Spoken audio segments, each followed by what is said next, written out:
화상교육을 시작하도록 하겠습니다. 반갑습니다. 신탁사업단 이용준 차장입니다. 회의는 지금 이제 2번 연속으로 하기 때문에 저희는 한 20분 안에 끝을 내도록 하겠습니다. 그래서 5시 한 15분 안에 마치는 걸로 하고요. 바로 진행을 하도록 하겠습니다. 오늘 컨텐츠는 한 4가지 정도는 준비를 했었는데, 시간이 되면 마지막까지 하고, 안 되면은, 과세는, 다음번에 하도록 하겠습니다. 먼저, 저희가 이제 ETF 사업 추진에 대해서 간략하게만 말씀을 좀 드리고 시작을 하도록 하겠습니다. ETF 신탁이라는 것을 도입하게 되는 이유는, 잘 아시다시피 특정금전 신탁이 지금 판매 상품 라인업이 크게 2가지 종류밖에 없는 상황입니다. 그래서 채권형과 ELT만 있는 상황에서 잘 아시겠지만 ELT 같은 경우에는 판매 한도 제약이라든지 여러 가지 이제 제약 때문에 사실은 이제 채권형만 판매하고 있다 보니까 상품 경쟁력이 떨어지는 시기가 오면 특정금전 신탁 영업 활성화가 이제 저해되는 상황들이 많이 발생하고 있습니다. 그래서 시중은행들도 마찬가지고 ETF라는 신탁을 지금 이제 활성화가 되고 있기 때문에 저희도 이제 도입을 하게 되었고요. 당연히 이제 활성화가 된다는 거는 지금 여기 나와 있듯이 이미 상장된 게 460여 종, 이제 500종을 이제 돌파하고 있는 상황입니다. 그래서 고객들의 다양한 니즈를 충족 가능할 것 같고요. 이제 마지막으로 세 번째 가장 중요한 게 영업점에서도 많이 말씀해 주시는 게 특정금전 신탁이 이제 비대면으로 가입이 좀 불가능한 상황인 게 이제 많은 불만을 자아내고 있는데, 이 ETF 같은 경우는 아시다시피 이제 펀드다 보니까 상시적으로 이렇게 판매가 가능한 상품이 되겠습니다. 그래서 상시적으로 저희가 이제 비대면에 걸 수 있게 되는 주요한 상품이 됩니다. 그래서 비대면으로 판매 가능하다. 다만 현재는 저희가 ETF 신탁을 전산 개발에 진행 중에 있기 때문에 이거를 이제 판매 개시를 한 다음에 다시 전산 개발이 들어가야 돼서 올해는 좀 어렵고 내년 빠르면 중반쯤에는 이제 비대면으로 판매가 가능하지 싶습니다. 어쨌든 비대면 판매를 위한 사전 단계로 저희가 ETF 신탁을 도입한다 이렇게 말씀을 드리고요. 추진 일정은 참고 삼아 이제 보시러 넣어놨는데, 일단 여러분들이 아셔야 될 가장 중요한 거는 저희가 이제 판매 개시를 다음 달인 10월 27일 약 이제 한 달 조금 남았는데 10월 27일 판매 예정으로 진행 중에 있습니다. 그래서 저희가 지금 밑에 표에 보시다시피 이제 전산 개발이라든지 각종 저희 부서 같은 경우에는 상품도 선정하고 있고, 매뉴얼이나 장표, 그리고 이제 오늘부터 직원 교육 일정에 이제 돌입하게 되는 것입니다. 문서로 한 2차례 정도 저희가 공지를 드렸는데, 판매 개시, 그러니까 10월 27일 전에 저희가 한 총 7회, 이게 이제 1회가 오늘이 되겠습니다. 그래서 기초에 대한 교육을 한 3회 정도 실시를 하고요. 그래서 이제 사실은 이제 유사한 내용을 한 3번 정도 진행을 할 거라서 오늘 못 들으신 분들도 2회차, 3회차째 들으시면 될 것 같습니다. 그리고 이제 그게 끝나고 나면 10월 한 둘째 주, 셋째 주에 이제 상품에 대해서 교육을 한 2회차 실시를 하고요. 이 상품 교육은 운용사 직원분들 통해 가지고 줌이나 유튜브 라이브로 진행을 할 예정이 있습니다. 마지막으로 오픈 직전에 이 특정금전 신탁, ETF를 편입한 특정금전 신탁을 거래를 어떻게 하시는지, 장표를 어떻게 쓰고, 탑재해서 거래를 어떻게 하시는지에 대한 안내 교육이 2회차에 거쳐서 진행될 예정입니다. 참고로 이제 저희가 이제 문서로 말씀을 계속 드렸지만, 저희가 이제 유튜브 채널을 개설을 했습니다. 저희 신탁사업단 유튜브 채널을. 그래서 이제 오늘 교육뿐만 아니라 향후 일어날 모든 교육하고, 저희가 이제 기존에 한국거래소에서 제작된 ETF 2에 대한 사전 교육 동영상도 공개를 해놓은 상황입니다. 그래서 언제든지 지금 QR코드 활용하셔가지고 지금 이제 교육을 못 들으신다 하더라도 언제든지 시간 나실 때 챙겨보실 수 있도록 준비를 하도록 하겠습니다. 본 교육에 들어가서 ETF란 무엇인지, 그러니까 ETF에 대한 개념에 대해서 먼저 간략하게 설명을 드리면은, 아시는 분은 또 아시겠지만 ETF는 그냥 이렇게 생각하시면 됩니다. 거래소에 상장돼서 주식처럼 매매할 수 있는 펀드. 그러니까 기본은 펀드입니다. 펀드인데, 저희가 이제 아까 방금 전에도 펀드 교육이 있었지만, 펀드가 기본적으로 은행 창구에서 가입 신청을 하고, 이 영업일 기준가로 설정이 돼서 판매될 때는 또 이 영업일 기준가로 4영업일 날 돈이 나오는 그런 구조가 아니라 실제 HTS나 MTS에서 바로바로 이제 주식처럼 매매를 할 수 있는 펀드인데 주식처럼 매매를 할 수 있는 펀드다. 이렇게 보시면 되고요. 요거를 이제 ETF나 이제 일반 펀드 그리고 주식과 비교를 해서 이제 표로 한번 작성을 해봤는데 지금 보시다시피 펀드나 주식 중에 상대적으로 유리한 부분들을 제가 이제 좀 빨간색으로 칠을 해봤는데 그런 부분들이 ETF에 다 녹아 있다라고 보시면 되겠습니다. 그래서 ETF만 좀 설명을 드리면은 당연히 ETF는 인덱스 펀드입니다. 기본적으로. 그래서 이제 패시브 운용을 하는 인덱스 펀드고 법적 성격은 계속 말씀드리자면은 이제 펀드고요. 그 다음에 이제 일반적인 펀드와 가장 큰 차별점이 이제 투명성이 높다라는 겁니다. 그래서 이제 거래해 보신 분들도 아실 거고 좀 이따 말씀드리겠지만 이 PDF 밑에 주석을 달아놨지만 이제 포트폴리오 디파짓 파일이라고 그래서 자산 구성 내역을 실시간으로 오픈이 되는 상황입니다. 그래서 펀드 같은 경우에는 제가 알기로는 운용자산 내역이나 운용 현황을 최소 1개월 있다가 오픈이 되는 걸로 알고 있습니다. 그래서 그런 측면에서 있을 때 가장 투명성이 좀 높다. 그 다음에 결제 같은 경우는 당연히 주식과 똑같이 바로바로 일단 매수 주문, 매도 주문은 낼 수 있고 자금 결제는 T+2일날 자금 결제가 된다라고 보시면 되고요. 당연히 장중 거래 가능하고 거래 비용 측면에서는 사실 이제 펀드 대비해서는 지금 원래는 이제 저희가 이제 신탁을 하니까 신탁 거래를 써놨는데 만약에 신탁이 없는 ETF만 본다면은 펀드에서 들어가는 판매 보수라든지 이런 보수가 없기 때문에 싸다라는 말씀이고요. 그 다음에 이제 주식과 비교하면은 주식에서는 사실 이제 증권에서 위탁 수수료, 그 다음에 매도를 할 때는 또 매도 거래세 뭐 이런 것들이 들어가는데 그런 것들이 없다라고 보시면 됩니다. 다만 저희는 이제 신탁으로 판매가 되기 때문에 저희도 이제 판매 보수를 지속해야 되다 보니까 신탁 보수가 들어간다는 점이 있고요. 매매 시 세금은 사실은 이제 국내 주식형 같은 경우에는 이제 없습니다. 없고 국내 주식형이 아닌 것들을 좀 기타라고 표현을 하는데 기타 같은 경우에는 소득세가 있는데 이 부분은 아까 제가 잠깐 말씀드렸지만 뒷부분에 과세 부분에서 다시 말씀을 드리도록 하겠습니다. 분산 투자 당일 펀드니까 한 주만 매수하시더라도 분산 투자 가능한 거고요. 위험은 당연히 이제 시장 위험만 있는 상황입니다. 시장 위험만 있다는 말씀은 뭐냐면은 뭐 특정 금전 신탁 사실 채권형 같은 경우에 이제 신용위험이 존재하는 거죠. 발행사의 신용위험이 존재하지만 펀드는 발행사라는 측면이 없기 때문에 시장 위험만 있다. 이렇게 보시면 되겠습니다. 그래서 ETF가 이런 장점들이 있는데 요거를 이제 정리를 해보면 이렇게 한 5가지 정도로 정리를 해볼 수가 있습니다. 그래서 뛰어난 황금성, 펀드보다 당연히 빠른 자금 회수가 가능하고 주식시장을 통해서 즉시 매수 매도 가능하다. 두 번째는 이제 분산 투자가 용이하다. 그래서 이제 얘는 한 주 단위로 거래 가능하기 때문에 단 한 주만 매수해도 추적 기술을 구성하고 있는 전체 종목을 매수하는 효과가 있다. 그래서 분산 투자가 용이하다라는 말씀이고요. 앞에서 말씀드린 것처럼 주 펀드나 주식에 비해서는 상대적으로 저렴한 투자 비용이 든다. 다만 신탁을 할 때는 신탁 보수는 들어간다는 점이 있다는 거고요. 그 다음에 운영의 투명성, 실시간으로 아까 말씀드린 PDF라는 걸 통해서 운영의 투명성이 보장된다. 마지막으로 이제 투자하고자 하는 업종이나 국가 등에 쉽게 내지 싸게 투자가 가능합니다. 그래서 뭐 예시를 들어놨지만 가령 이제 코덱스 은행이라는 ETF를 매수한다 그러면은 지금 현재 한 주에 한 7,000원대 하는 수준입니다. 근데 이제 저희가 이제 각종 은행이 유망하다고 생각해서 은행의 주식을 사려 그러면 뭐 카카오뱅크 같은 경우도 한 6만 원대다 보니까 굉장히 한 10분의 1 가격 수준으로 은행에 대한 투자를 할 수 있다. 그래서 쉽게 싸게 투자가 가능하다라고 보시면 되겠습니다.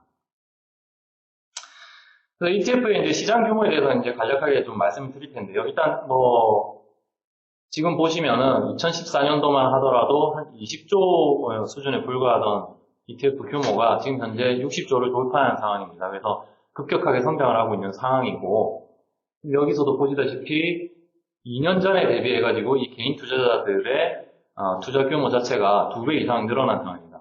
그리고 요새 좀 화두가 되고 있는데 연금, 즉 뭐 개인 IRP라든지 이런 연금 투자 부분에서의 ETF로의 투자가 굉장히 늘어나고 있는 상황입니다. 그래서 이런 문의도 사실 저희 부서로 많이 들어오고 있는데 지금 말씀드리고 싶은 거는 개인 투자자든 연금 투자 자금이든 ETF로의 관심이 굉장히 뜨겁다라는 말씀 드리고요. 이 표에서 말씀드릴 거는 저희가 이제 저희 나라의 규모가 어느 정도냐면은 상장 종목 수로는 뭐 글로벌 6위, 아시아 1위, 그 다음에 순자산 총액이 글로벌 12위, 아시아 5위, 그 다음에 일평균 거래 대금 같은 경우에는 전 세계 3위 정도. 그래서 사실은 굉장히 지금 활성화가 되고 있는 상황이고, 뒷부분에서 다시 말씀을 드리자면, 아까 말씀드린 것처럼 여기 이제 21년 8월 가장 최신 자료를 제가 뽑아왔는데 64조를 돌파한 상황입니다. 순자산 가치 총액이 64조를 돌파한 상황이고, 뒷페이지에 보시게 되면은 뭐 64조를 돌파했지만 실제 시가총액 부분에서는 아직까지는 코스피의 2.77%, 그러니까 아직 3%가 좀 안 되는 수준인데요. 아직까지는 성장 여력이 굉장히 좀 크다, 이렇게 볼 수 있을 것 같고, 왜 그렇게 볼 수 있냐면은 지금 거래대금을 보시면은 이게 거래대금은 이제 코스피 대비 20%에 육박하는 상황입니다. 그러니까 거래는 엄청나게 많은 상황이다. 방금 앞쪽에서 보셨다시피 자산총액 성장의 기울기를 보더라도 굉장히 앞으로 크게 성장할 가치가 있는 상품이다, 이렇게 보시면 될 것 같습니다.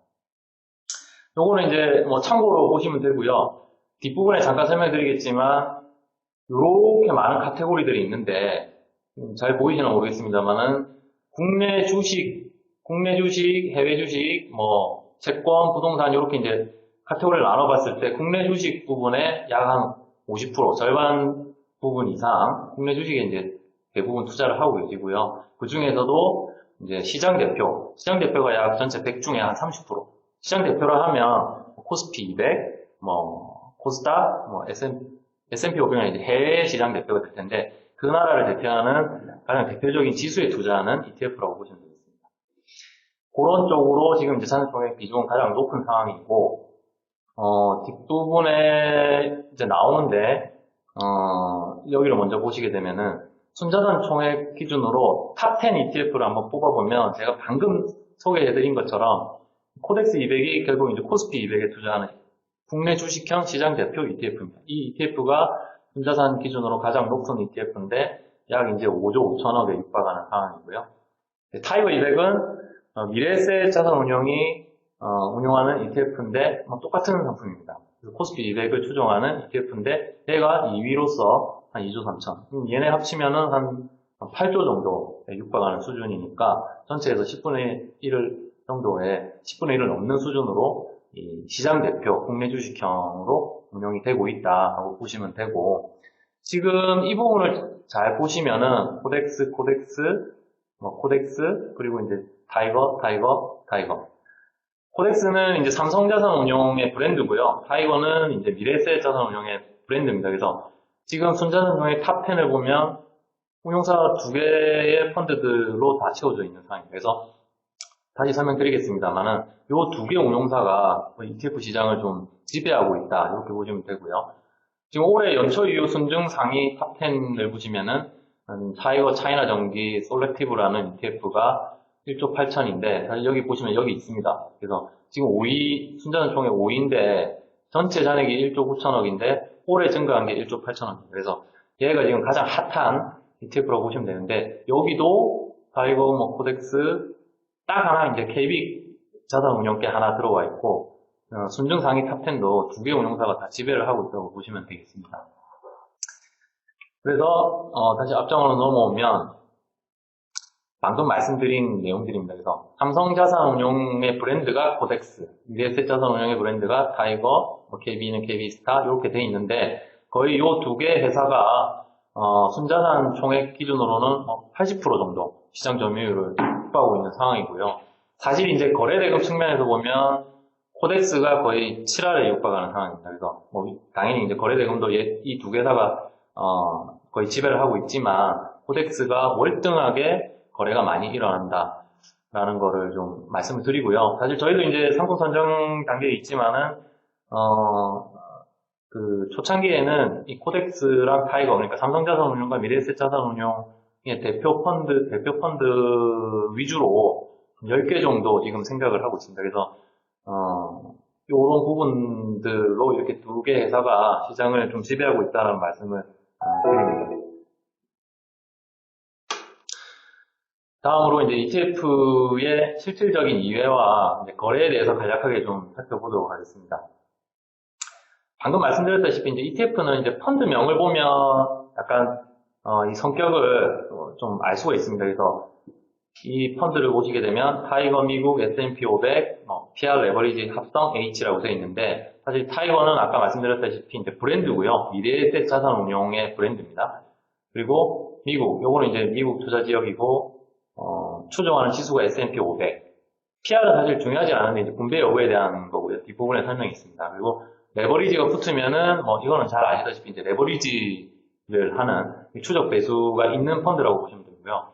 합성이 붙었으면 이제 합성 복제를 했다라는 거고, H가 붙은 거는 이제 반해치 상품입니다. 이거는 이제 해외 ETF다 보니까 이런 것들이 붙는 거고요. 이제 예시를 들면 타이거 미국 나스닥 100이 있고 코덱스 미국 나스닥 100 선물 H 이렇게 이제 나눠서 보면은 얘는 이제 미래에셋 거, 얘는 삼성자산운용 거.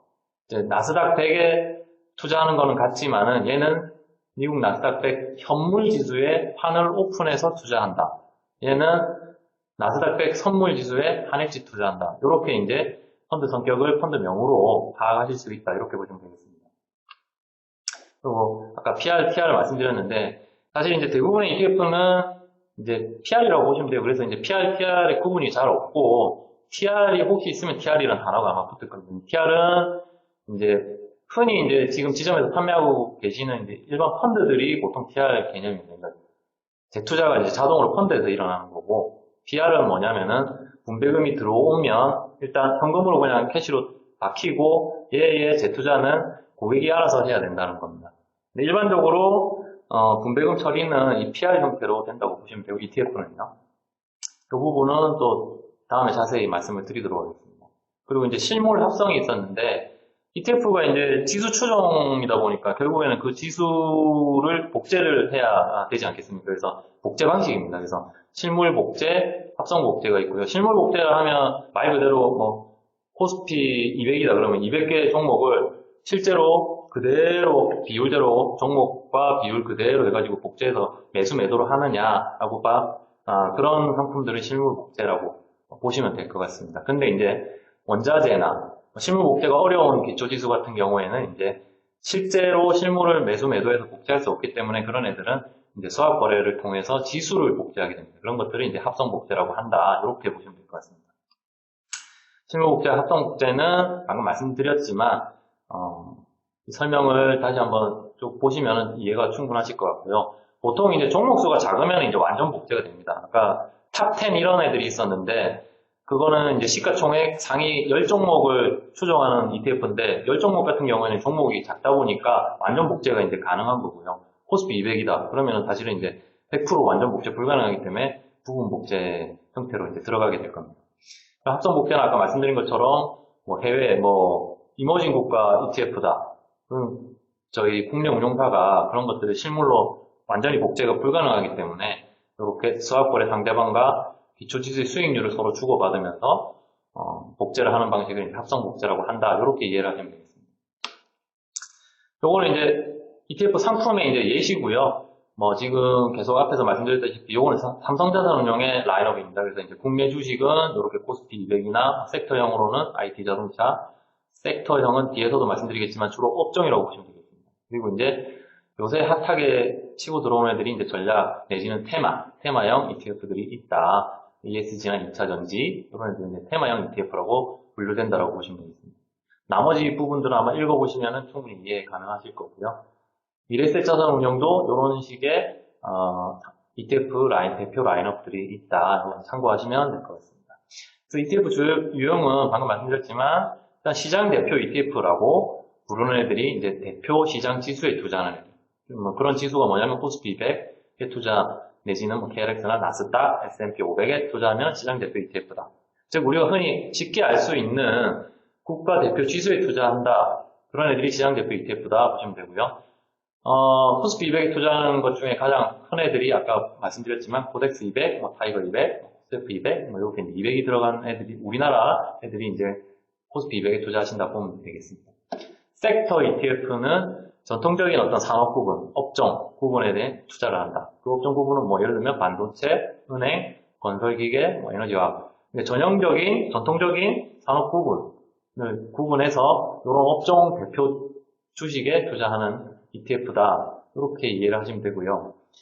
섹터 ETF의 한 종류지만 테마, 요새 한참 뜨고 있는 테마들을 묶어서 특정 테마 업종에 투자를 하는 게 이제 테마형 ETF라고 보시면 되겠습니다. 그래서 요새 핫한 애들이 2차전지, BBIG, 아까 보여드렸던 차이나 전기차, 이런 거, 2차전지. 이런 애들이 이제 테마형 ETF다. 이렇게 보시면 되고요. 간혹 이제 스타일 ETF라는 건 이 스타일은 그냥 성장주 가치주라고 보시면 될 것 같습니다. 지수의 종목들의 특정한 어떤 스타일에 따라서 투자를 한다. 그리고 이제 ETF 시장에 대한 이해인데요. 요거는, ETF 관련한 시장 참여자는 크게는 이제 운용사, 이게 ETF라는 펀드를 만들어서 운용하는 운용사가 있을 거고요. 지정 참가업자라고 해가지고 증권사들이 있습니다. 이 증권사들 뒤에 말씀드리겠지만은, 주로 이제 저희한테 중요한 것들은 이제 LP라는 애들인데, 리퀴디티 프로바이더라고 해가지고 ETF 유동성을 공급해주는, 증권사가 되고, 얘네들이 이제 호가를 제시해줍니다. 요거는 이제 뒷부분에서 다시 말씀드리고요. 투자자가 이제 개인이든 저희가 이제 신탁으로 판매해서 저희가 뭐 기관으로 투자를 하든 투자자가 이제 존재하는, 이렇게 크게 세 가지가 거래소를 통해서 거래를 한다. 이렇게 보시면 되고요. 기본적인 그림은 이렇습니다. ETF 같은 경우에는 사실 이제 일반 투자자나 저희 은행 직원분들께서 아시는 시장은 요 시장입니다. 거래소 시장. 그러니까 이제 유통 시장인데요. 여기서는 이제 실제 매매가 일어나는 시장입니다. 저희는 여기만 이제 관심을 가지면 되는데, 실질적으로 ETF도 펀드다 보니까 저희 설정 매매가 이루어지는 시장, 발행 시장이라는 게 있습니다. 여기서 이제 펀드가 발행되고 아니면 소멸되기도 하고 환매가 이루어지는 그런 시장이라고 보시면 되고, 유동성 공급자라는 애들이 이 두 시장을 왔다 갔다 하면서 호가를 제시해주고 유동성을 공급한다. 이렇게 보시면 될 것 같습니다. 그래서 이제 얘도 펀드다 보니까 NAV, 순자산 가치라는 본질적인 가치가 있습니다. ETF에는. 요거는 이제 쉽게 이해하시면은 저희가 이제 지점에서 판매하시는 펀드로 보면은 그냥 기준 가격이라고 보시면은 이해하시기 쉽고요. 지금 뒷장에 보시면은 이제 NAV 산출 예시가 있는데, 요게 바로 이제 펀드 쪽에서 보면은 기준 가격 내는 내용과 거의 동일합니다. 그래서 요런 어떤 예시를 통해서는 이날의 T일의 본질적인 가치는 1,509원이었는데 이때 주식 가격이 오르면서 본질적인 가치가 1,558원이다. 이렇게 이제 NAV가 이렇게 올라갑니다. 만약에 이제 코스피 200이 전일 대비 1% 올랐다 그러면은 이제 코스피 200을 추종하는 코덱스 200도 1% 올라야 되겠죠. 1% 오른 만큼 NAV가 이제 오른다고 보시면 될 것 같습니다. 그 NAV를 따라서 ETF 본질 가치가 정해지는데, ETF라는 게 지금 계속 말씀드리는 시장에서 거래가 되지 않습니까? 거래가 된다는 거는 수급이 있다는 얘기인데, 본질 가치는 1,500원인데 시장 가격이 1,510원에 거래될 수도 있고 1,490원에도 거래될 수 있을 겁니다. 근데 그 가격 간의 차이가 계리율이라고 표현하는데 뒷부분에 나오겠지만, 이 계리율을 없애주는 역할을 하는 게 아까 말씀드렸던 유동성 공급자 LP라고 보시면 되고요. LP가 어떻게 이 계리율을 없애느냐? 지금 요 예시가 나와 있는데, 만약에 시장 가격이 순자산 가치 NAV보다 높다 그러면은 바로 아비트레이지의 차익 거래가 발생하게 되는 거죠. 그래서 바로 비싼 가격에 ETF를 매도를 하고, 시장 가격으로 ETF를 매도를 하고요. 순자산 가치로 ETF를 바로 발행 시장 가가지고 설정을 해버리는 겁니다. 그러면은 이 차익 거래가 바로 발생하면서 결국에는 이 벌어졌던 가격 차이가 시장 가격으로 수렴하게 되는 그런 상황이 발생하게 되는 거죠. 그래서 결국에는 시장에서 거래는 되지만, 우리가 주식처럼 사고 팔면서 시장 가격이라는 거는 존재하지만 결국엔 순자산 가치에서 크게 벗어나지 않게 된다. 이렇게 보시면 되고요. 그 부분은 사실은 이제 요거까지 말씀드리면 시간이 지금 이제 거의 다 돼가는데, 이 부분은 다음 차수에 좀 더 상세하게 말씀을 드리도록 하겠습니다. 그래서 NAV가 있는데 LP라는 이 증권사 유동성 공급자들이 이렇게 매도 가격, 매수 가격에 스프레드가 좀 존재하지만 이게 가격을 맞춰준다. 이렇게 보시면 되겠습니다. 그래서 방금 말씀드렸다시피 NAV와 현재가의 차이를 계리율이라고 하는데, 실제로는 거의 없습니다. 계리율이 거의 없다고 보시면 되고요. 왜냐하면 계속 유동성을 공급하기 때문에 이 NAV대로 거의 대부분 거래가 이루어진다고 보시면 되고요. 다만 이게 이제 HTS 화면인데 계리율도 나오고 NAV도 나옵니다. 이게 이제 공정 가치가 15,580원대인데 지금 현재 가격이 15,600원이라고 그랬습니다. 그래서 조금 순간적으로 시장 가격이 싼 상황입니다. 그래서 계리율이 그때는 마이너스로 뜨게 되고요. 아무래도 저희가 이제 매수를 한다 그러면 이렇게 계리율이 마이너스 떴을 때 매수 주문을 거는 게 유리한 상황이 될 겁니다. 그러나 이 상황이 오래 가진 않습니다. 바로 계리율이 0에 근접하게 조정이 될 거고요.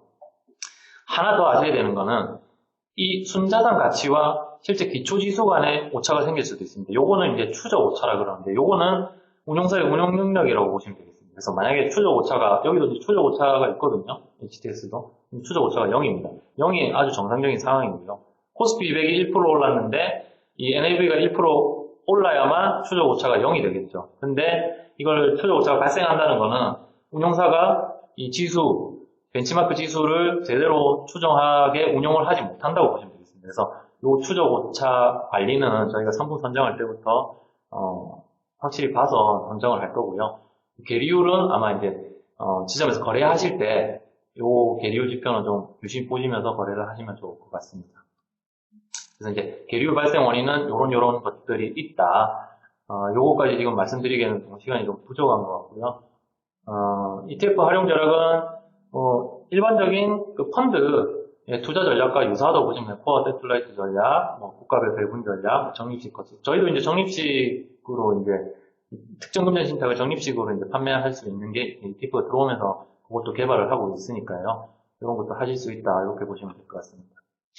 그리고 이제 마지막으로 ETF는 방금 말씀드린 거는 전부 HTS나 MTS를 통해서 직접 투자를 하는 거를 가정해서 이제 ETF라는 상품에 대해서 설명을 드린 거고요. 사실 이제 저희가 하는 거는 ETF 간접 투자죠.